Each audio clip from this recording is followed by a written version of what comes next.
Shalom, selamat sore Bapak Ibu Saudara sekalian yang dikasihi dan diberkati Tuhan. Tiba saatnya kita akan mempelajari pendalaman sekolah sahabat kita minggu ini yang berjudul Dari Dalam Keluar. Pelajaran kita diambil dari buku Markus pasal yang ke-7 dan sebagian pasal yang ke-8. Saya tertarik kepada Markus pasal 8 ayat yang ke-15. Markus pasal 8 ayat 15 mengatakan, lalu Yesus memperingatkan mereka, katanya, berjaga-jagalah dan awaslah terhadap ragi orang Farisi dan ragi Herodes. Ragi adalah satu zat yang digunakan untuk memfermentasi suatu adonan roti. Kalau diberikan ragi, maka adonan itu bisa mengembang. Apakah ragi orang Farisi itu? Di dalam Matius pasal yang ke-16 ayat yang ke-12 dikatakan di sana, ketika itu barulah mereka mengerti bahwa bukan maksudnya supaya mereka waspada terhadap ragi roti, melainkan terhadap ajaran orang Farisi dan Saduki. Jadi yang dimaksud ragi orang Farisi adalah ajaran orang Farisi. Apakah ajaran orang Farisi itu salah? Tidak salah.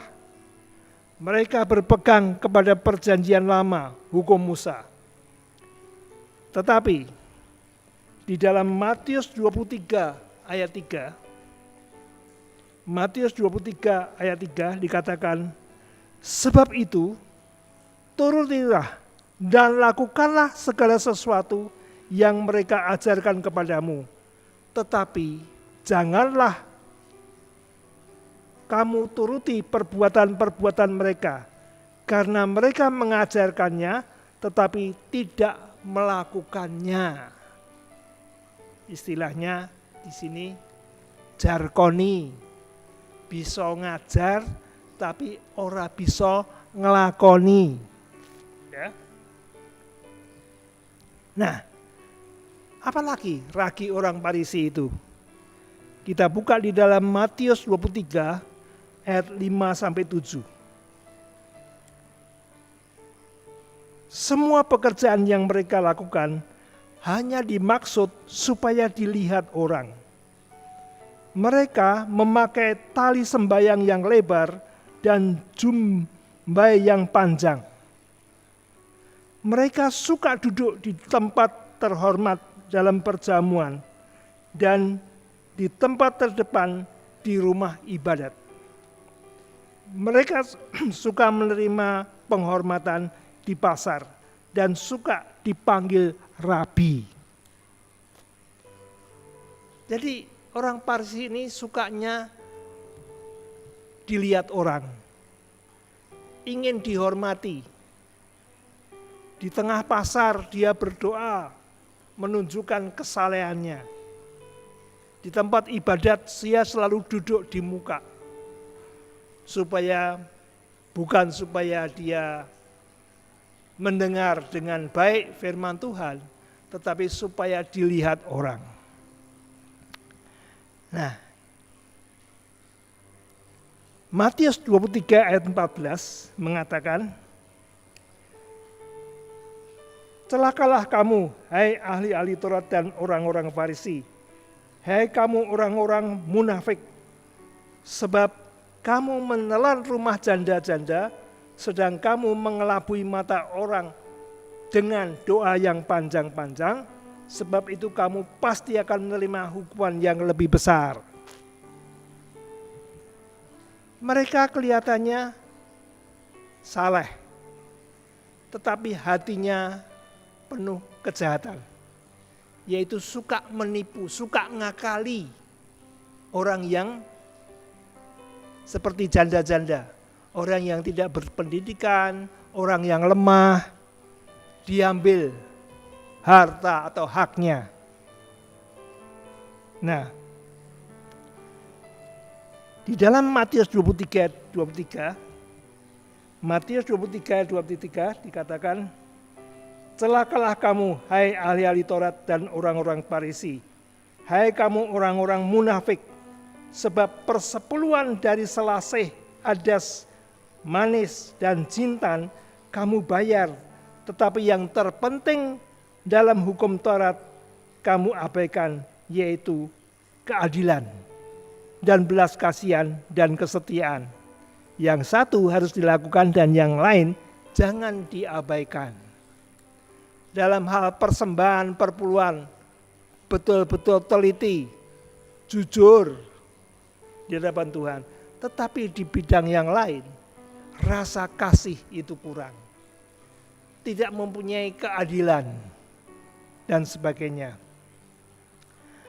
Nah, di dalam ayat 27, dalam pasal yang sama, Matius 23:27 dikatakan, celakalah kamu hai ahli-ahli Taurat dan orang-orang Farisi, hai kamu orang-orang munafik, sebab kamu sama seperti kuburan yang dilabur putih, yang sebelah luarnya memang bersih tampaknya, tetapi yang sebelah dalamnya penuh tulang belulang dan pelbagai jenis kotoran. Ya. Kalau kuburan itu dibikin rapi, bersih, luarnya. Tetapi kalau kita gali dalamnya, tulang belulang, daging yang sudah membusuk. Ya. Nah,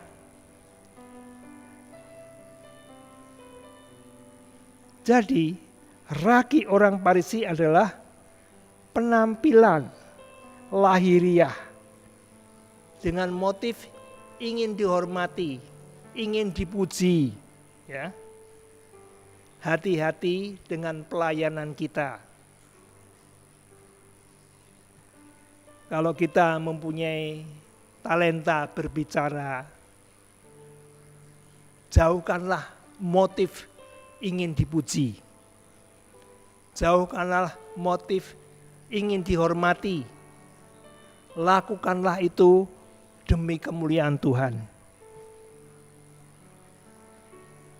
Beragama itu bukan penampilan lahiriah. Beragama itu penampilan isi hati kita, batiniah kita, yang diekspresikan kepada orang lain. Beragama itu bukan penampilan suci ataupun rajin beribadah, terlibat dalam pelayanan, kelihatan dermawan, tetapi hatinya tidak bersih.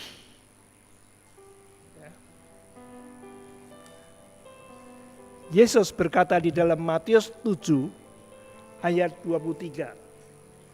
Matius 7 ayat yang ke-20 sampai 23. Dikatakan begini.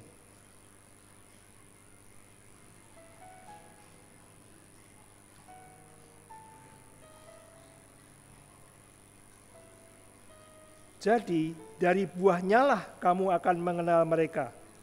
Bukan setiap orang yang berseru kepadaku Tuhan, Tuhan akan masuk ke dalam kerajaan sorga, melainkan dia yang melakukan kehendak Bapakku yang di sorga. Pada hari terakhir, banyak orang akan berseru kepadaku, Tuhan, Tuhan, bukankah kami bernubuat demi namamu, dan mengusir setan demi namamu, dan mengadakan banyak mujizat demi namamu juga? Pada waktu itulah aku akan berterus terang kepada mereka, dan berkata, aku tidak pernah mengenal kamu, hanyalah daripadaku, kamu sekalian pembuat kejahatan. Bagaimana dengan hati kita? Apakah yang keluar dari hati kita? Pelajaran kita berjudul dari dalam keluar. Apa yang keluar dari dalam hati kita? Kalau masih ada hal-hal yang tidak berkenan, yang disebut di dalam Markus pasal 7 tadi, ayat 20-23, apa yang keluar dari seseorang, itulah yang menajiskannya. Sebab dari hati orang timbul segala pikiran jahat, pencabulan, pencurian, pembunuhan, perzinahan, keserakahan, kejahatan, kelicikan, hawa nafsu, iri hati, hujat, kesombongan, kebebalan. Semua hal-hal jahat ini timbul dari dalam dan menajiskan orang. Kalau masih ada hal-hal yang dikatakan dalam Markus 7 ayat 20-23 dalam hati kita, bagaimana kita merubahnya? Apakah bisa dirubah? Kalau kita mau merubah, izinkanlah Roh Kudus berbisik dan Anda lakukan bisikannya. Dan mintalah kuasa Allah untuk merubah hati kita. Sehingga hati kita akan diliputi kasih, sukacita, damai sejahtera, kemurahan, kesabaran, kebaikan, kesetiaan, penguasaan diri dan lain-lain. Kalau ada yang rindu, ingin dirubah, merubah hati, supaya tidak najis yang keluar dari diri kita, mari saya ajak kita sama-sama berdoa. Ya Allah, ya Tuhan kami, yang menciptakan kami menurut gambar dan rupa Allah. Kami menyadari akan kelemahan kami. Kami menyadari kecenderungan hati kami untuk menuruti bisikan daripada iblis, melakukan kejahatan Tuhan. Bapa, kami ingin dirubah. Biarkanlah Roh Kudus-Mu boleh menuntun hati kami. Lunakanlah hati kami dan berikan kuasa Tuhan untuk mengusir semua hal-hal yang najis yang keluar dari hati kami menjadi hati yang dipenuhi dengan sukacita, kasih, kesabaran, kelemah lembutan, penguasaan diri. Oh Tuhan, kami menyerahkan kehidupan kami.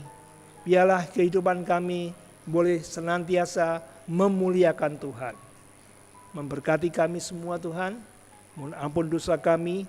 Di dalam nama Tuhan Yesus Kristus kami berdoa dan mengucap syukur. Haleluya. Amin.